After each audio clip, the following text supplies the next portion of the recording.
ना मध्य प्रदेश चुनाव होंगे, 5 साल सरकार चलेगी, बल्कि अगली बार सरकार वापस कांग्रेस ही बनाएगी। ये जो महंगाई बढ़ती जा रही है और एक्साइज बढ़ती जा रही है इसमें पेट्रोल डीजल में, तो इनडायरेक्ट में मार तो पब्लिक को पड़ती है। ये बातें सरकार जो चलाते हैं उनको खुद को समझनी पड़ेगी कि भाई कि हालात क्या है देश के अंदर। अच्छा वित्तीय प्रबंधन का परिणाम है कि ऐसी स्थितियों के बावजूद भी ऐसा बजट आया जो कि जन कल्याणकारी बजट है। एक सेक्टर को छोड़ा नहीं हमने, किसान को भी, मजदूर को भी, विशेष योग्यजन को भी, हर क्षेत्र में हम लोगों ने मैं समझता हूँ कि राहत देने का प्रयास किया। और टैक्स लगाए नहीं है, ऊपर से टैक्स लगाना बड़ी बात है। अरे 2% हमने कम किया पेट्रोल डीजल का, आज कम किया, कल बढ़ गया केंद्र का, तुम्हारा कम किया हुआ तो पता ही नहीं पड़ा लोगों को। हमने जो कम किया था उसका एक पब्लिक और डिस्कशन भी होता है, भाई 2% 1000 करोड़ रुपये कम हुए हमारे। तो 1000 करोड़ का वैल्यू से कम होना ऐसे वक्त में, हम जानते हो कि क्या स्थिति रही होगी, फिर भी हमने कहा कि एक पब्लिक में एक भावना है, भाई बहुत ज्यादा प्राइस बढ़े गए हैं। उदाहरण देते वो हरियाणा का उदाहरण हमेशा, हरियाणा का राजस्थान में 20 साल से फर्क है, वो नई बात नहीं है। कुछ एक्स्ट्रा जो बॉर्डर के लोग हैं वहाँ बढ़ाते होंगे तेल वेल, पर बाय एंड लार्ज हमारा जो अप्रोच है उससे हमें लाभ है। और आज भी आप अगर सोनिया गांधी जी ने जो पत्र लिखा है प्राइम मिनिस्टर को, तो उन्होंने उनकी धज्जियां उड़ा दी है कि क्या आप देश को लूट रहे हो जिस रूप में। आज मैं कल रात को आर्टिकल पढ़ रहा था कि जिस रूप में इनके पास कोई साधन ही नहीं है, 1/3 कंट्री के राजस्व का, अगर वो आर्टिकल में ठीक लिखा है तो मैं तो एक्सपर्ट हूं नहीं, 1/3 जो है रेवेन्यू कलेक्ट कर रहे हैं इन एक्साइज लगा कर डीजल और इसमें पेट्रोल पर, तेल पर। आप बताइए, तो उससे जनता लूटी है। दाम आधे से कम हो गए आपके इंटरनेशनल प्राइस डॉलर्स के अंदर बैरल में, और फिर भी आप लूटते जा रहे हो क्योंकि लोग समझ नहीं पा रहे हैं। 12-13 दिन से लगातार बढ़ रहे हैं, कल ही बढ़ गए, एक दिन छोड़े कल फिर बढ़ गए। और लोग वो जो है वो समझते नहीं कि ये जो वो जानते हैं, तो लोग ये आसान तरीका हमारा है। जबकि आज तेल जो है हमारे यहाँ 50 रुपए का आसपास होना चाहिए था। अगर वो छूट देते कि भाई कोविड में लोग तकलीफ में है, देखिए तकलीफें जो होती है ना गरीबों की, वो गरीब आके आपके घर पे आके रोज खड़ा नहीं होता है। ध्यान रखो, स्वाभिमान सभी का है, गरीब का भी है, मध्यम वर्ग का भी है, सैलरी वाला का भी है, सबका होता है। आप ये उम्मीद मत करो भाई कि तकलीफ तब मालूम पड़ेगी जब हमारे घर के आगे बाहर आके खड़े होंगे लोग कि भाई हमें कोई मदद करो। कोई नहीं आता हमारे पास। तब भी हमने 3,500 हजार रुपये दिए 3 किस्तों के लिए, 2,000 रुपये और देना हम लोग। इसलिए वो ऐसे लोग डेस्टिट्यूट लोग हैं, वो नहीं आगे गए हम लोगों सब की सीएम हाउस के बिल लगी बाहर। ये बातें सरकार जो चलाते हैं उनको खुद को समझनी पड़ेगी कि भाई कि हालात क्या है देश के अंदर। क्या इन हालातों में एक्साइज और ये लगती है जो तेल का है, ये हमारे यहाँ इस देश के अंदर इक्वल है रेट सबकी। अगर बड़ा इंडस्ट्री बनाएगा तेल वही भाव है डीजल के और पेट्रोल के, और गरीब या किसान बनाएगा स्कूटर में तो भी भाव है। कई कंट्री में अलग अलग भाव भी होते हैं। हमारे मुल्क को कुछ सोचना चाहिए, मोदी जी को, केंद्र को सोचना चाहिए कि अगर आपकी ये स्थिति रहनी है आगे भी, तो फिर आप फर्क करो, आप फर्क करो, उसके अंदर कोई तरीका निकालो। वो तो मार सह लेंगे आपकी एक्साइज की, पर जो एक्साइज आप लगा रहे हो लगातार, राज्य सरकार ने कितनी रिलीफ देगी तो क्या फर्क पड़ेगा उनको, वो रेट तो कोई रहेगी। तो ये स्थिति है, राज्यों को भी इनको ईज करना चाहिए। मोदी जी की गवर्नमेंट को चाहिए राज्यों को भी कोविड के अंदर मार खाली वो 14,000 करोड़ की नहीं पड़ी है, रेवेन्यू की पड़ गई है। और रेवेन्यू के अलावा जो हालात बने हैं पूरे कंट्री में, उसकी पड़ती मार अलग से पड़ती है। ये जो महंगाई बढ़ती जा रही है और एक्साइज बढ़ती जा रही है इसमें पेट्रोल डीजल में, तो इनडायरेक्ट में मार तो पब्लिक को पड़ती है, और पब्लिक पड़ती है तो उसका असर पड़ता है सरकार में, पड़ता है रेवेन्यू में पड़ता है। बात तो वही है घूम करके। तो मोटे तौर से मैं समझता हूँ कि बहुत कोशिश की गई है और अच्छा बजट पेश हुआ है।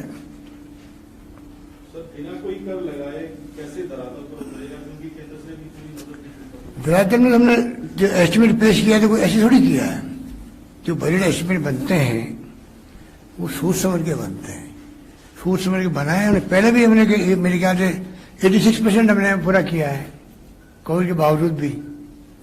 बजट की घोषणाओं को 50% करना कोई कम बात है क्या? वो तो डॉक्यूमेंट आवार में है, छपा हुआ हमारा घोषणा पत्र है।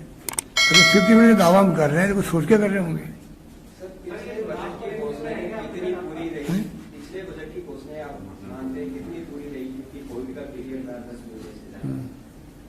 जादू से, मैजिक से करता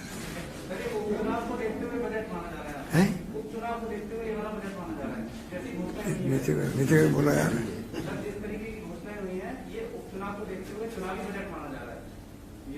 उपचुनाव नहीं, मध्य प्रदेश चुनाव की बात लोग कर रहे हैं, विपक्ष वाले। आप उपचुनाव की बात कर रहे हो। अभी हमारे अध्यक्ष जी को क्या कहा नीचे, उन्होंने बोलो।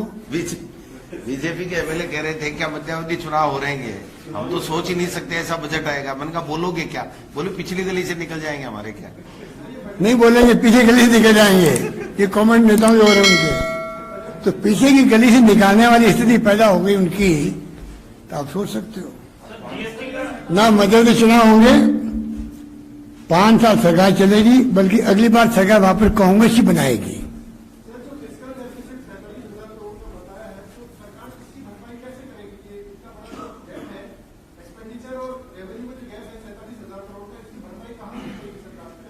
अभी तो मैंने बताया आपको, इनको जवाब दिया ना मैंने।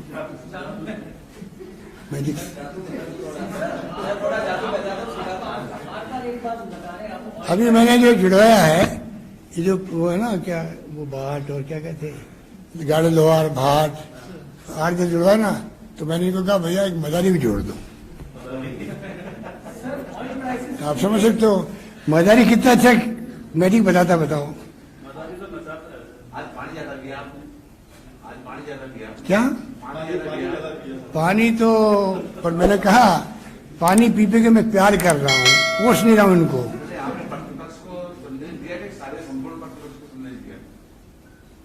ये क्या होता है?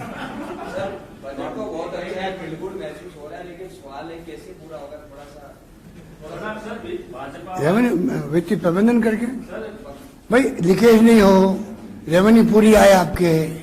आधा काम उससे हो जाता, माइनिंग है, ये आपका वेट वाला विभाग, सेल टैक्स, पहले साहब नाम बदल गया जीएसटी का।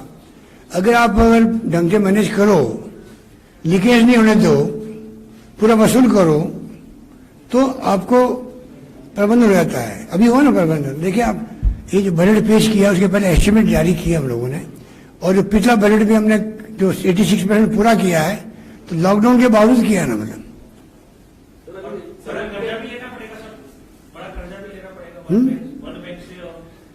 वो तो जो भारत सरकार ने पहले 3% था, अब छूट दिए 4% की, वो सब राज्यों के लिए है, वो तो लेना ही पड़ेगा।